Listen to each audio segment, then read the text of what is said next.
Hi everyone, I am Manigandan. ரீசெண்டாக பெங்களூரில் ஒரு கம்பெனி விசிட் பண்ணி பார்த்துருந்தோம். நம்ம கஸ்டமர் வந்து பார்த்திங்கன்னா வெல்டிங் மிஷின் ஒன்று ரெக்குயர்மெண்ட் நம்மக்கிட்ட கேட்டிருந்தாங்க. வாங்க பார்க்கலாம். இதுதான் பிளாஸ்டிக் எக்ஸ்ட்ரூஷன் வெல்டிங் மிஷின். இந்த மிஷின் தான் கஸ்டமர் கேட்டிருந்தாங்க. இந்த welding machine only plastic material அப்ளிகேஷன்ஸ்க்கு யூஸ் பண்ணுவாங்க. வாங்க ஒர்க்கிங் பிரின்சிபல் பார்க்கலாம். ஃபஸ்ட்டு பிளாஸ்டிக் மெட்டீரியலை ஃபிக்சரில் செட் பண்ணிக்கணும்.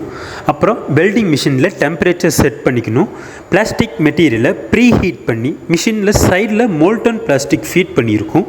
ஹீட் பண்ணி ஈக்குவல் ப்ரெஷர் கொடுக்கணும். ஸ்டெடியாக மூவ் பண்ணணும். ஃபைனலி 2 minutes கூல் பண்ணணும். Welding process completed. இது மேனுவல் வெல்டிங் மிஷின். இனிஷியல் ஸ்டேஜில் யூஸ்ஃபுல்லாக இருக்கும். கஸ்டமர் ப்ராடக்டில் ட்ரையல் வெல்டிங் டெஸ்ட் பண்ணியிருக்கோம். நம்ம யூஸ் பண்ண மெட்டீரியல் வந்து பார்த்திங்கன்னா பாலிப்ரோப்ளின், பிபி, பாலி எத்திலீன்.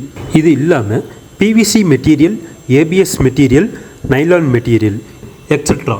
இந்த 3 மெட்டீரியலும் பார்த்திங்கன்னா நம்மளுக்கு இந்த மிஷினுக்கு சூட்டபிள் ஆகும். இதோட அப்ளிகேஷன்ஸ் வந்து பார்த்திங்கன்னா பிளாஸ்டிக் டேங்க்ஸுக்கு யூஸ் பண்ணிக்கலாம், கண்டெய்னர்ஸ்க்கு யூஸ் பண்ணலாம், repairing of plastic components extra. Finally okay, customer satisfied. Thank you.